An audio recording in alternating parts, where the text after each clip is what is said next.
The therapy that we need to know in order to avoid any inner imbalance with external repercussions is not to allow the mind to react.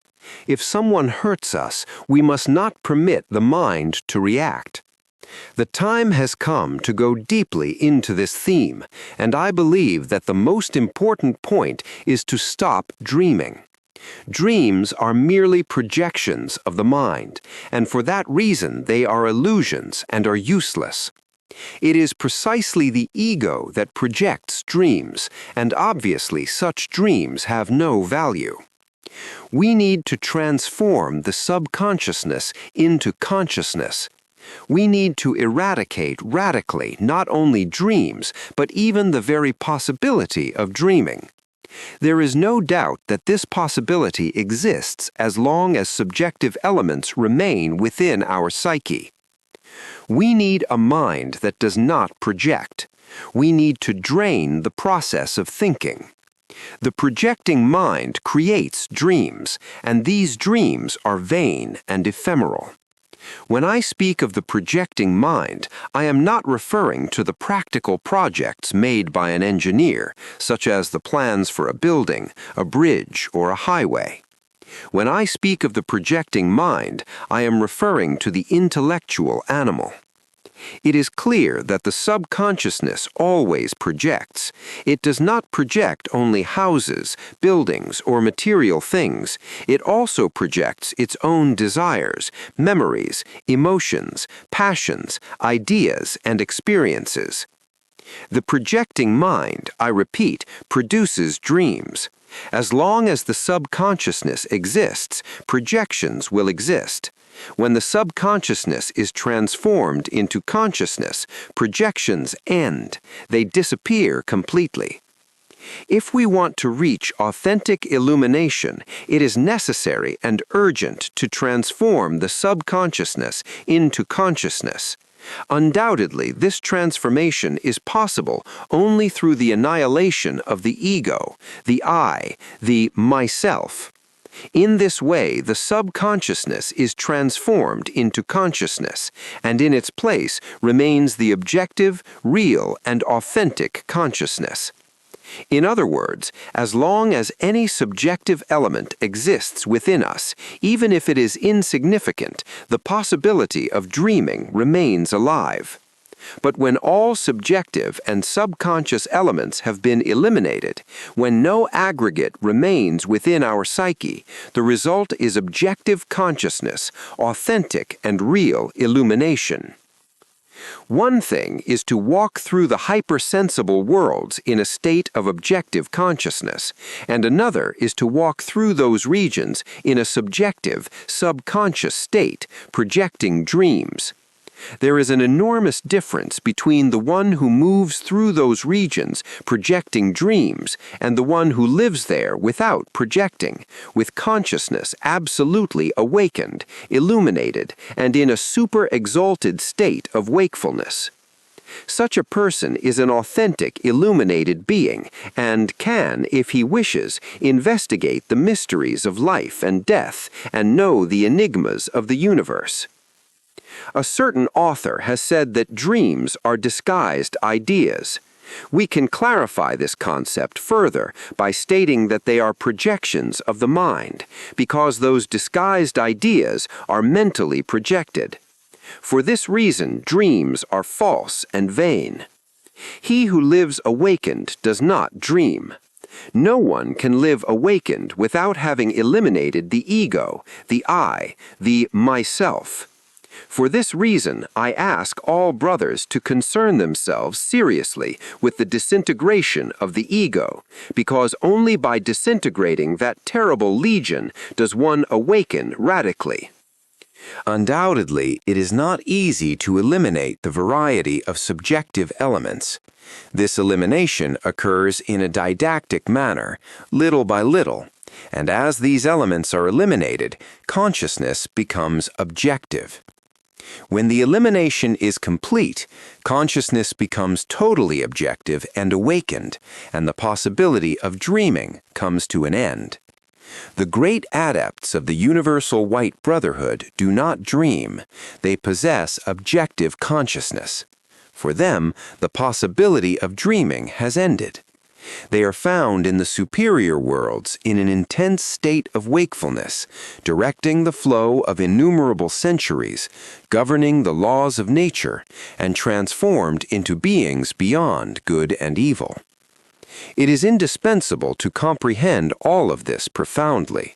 The subconsciousness is the ego itself, and by annihilating the ego, consciousness awakens.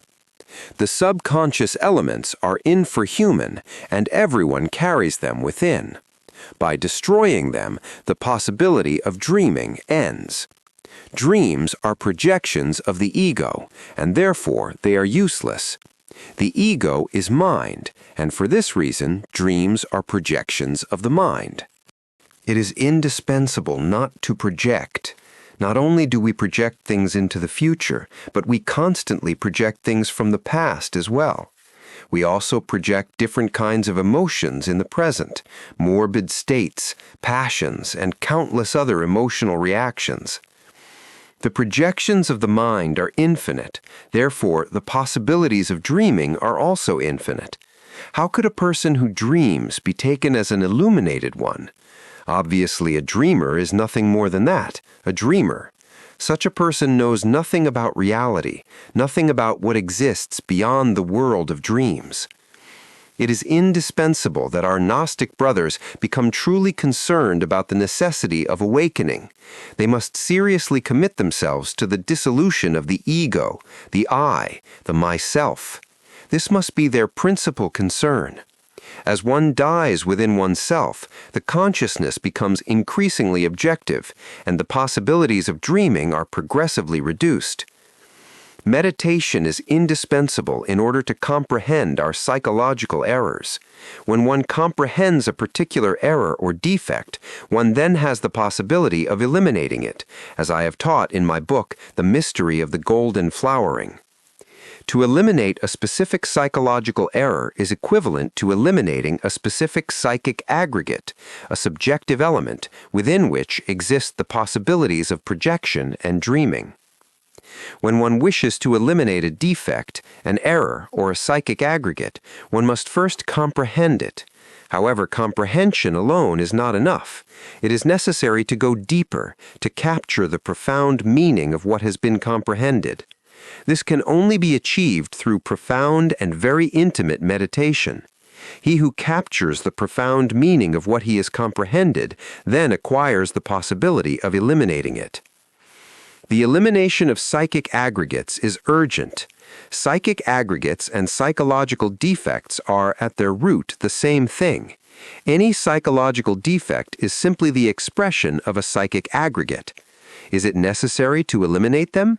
Obviously, yes, but first we must comprehend them and also capture their profound meaning. In this way, we die from instant to instant. Only with death does the new arrive. Many want to awaken in the astral world, in the mental world, and so on, yet they do not concern themselves with dying. What is even more serious is that they confuse dreams with real mystical experiences. Dreams are merely projections of the subconsciousness, whereas authentic mystical experiences are something entirely different.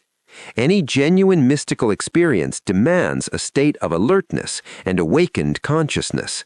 It is inconceivable to have a true mystical experience while the consciousness is asleep. Therefore, real and authentic mystical experience only arises when the consciousness becomes objective, when we are truly awakened. Gnostic brothers must reflect deeply on all of this. Study the mystery of the golden flowering. Concern yourselves of dying from moment to moment. Only in this way will your consciousness become objective. That is all. At this point, a question arises from the audience. A student remarks that special emphasis has been placed on comprehension and also on the profound meaning of psychological defects. He understands comprehension as the identification of defects and the profound meaning as the discovery of the damage those defects cause as obstacles to self-realization, and asks whether this understanding is correct. It is worth clarifying this point. Comprehension is not the same as identification. A person can identify a psychological defect without having comprehended it. It is necessary to clearly distinguish between identification and comprehension. Comprehension is something very flexible. It exists in degrees. Today, one may comprehend something in a relative or circumstantial way, and tomorrow one may comprehend it more deeply. The profound apprehension of the meaning of a defect is only possible through all the parts of our integral being. If some parts of our being have captured the profound meaning while other parts have not, then the integral and complete meaning has not truly been apprehended. We must not form concepts about the profound meaning, nor about its nature or taste. The profound meaning of a defect can only be experienced in the precise instant and at the appropriate moment. For this reason, we must never form preconceived ideas about the profound meaning of our defects. Another student expresses gratitude for the explanation and observes that comprehension appears to be a function of the mind, while the profound meaning seems to be a function of consciousness, and asks whether this is correct. In response, it must be stated that the mind, with all its functions, is feminine and receptive. It would be absurd to try to make it positive or active in this context. It would be foolish to fabricate ideas, preconceptions, or theories. Since the mind is merely a passive instrument, it cannot replace comprehension. One must distinguish between comprehension itself and the instrument we use to express ourselves in the physical world. Comprehension belongs to the essence, to the inner functions of the consciousness, and nothing more. The profound meaning of a psychological defect differs from comprehension because it belongs to direct perception and lived experience by the different parts of the whole, total being. In Reverential Peace, Samael Aun Weor.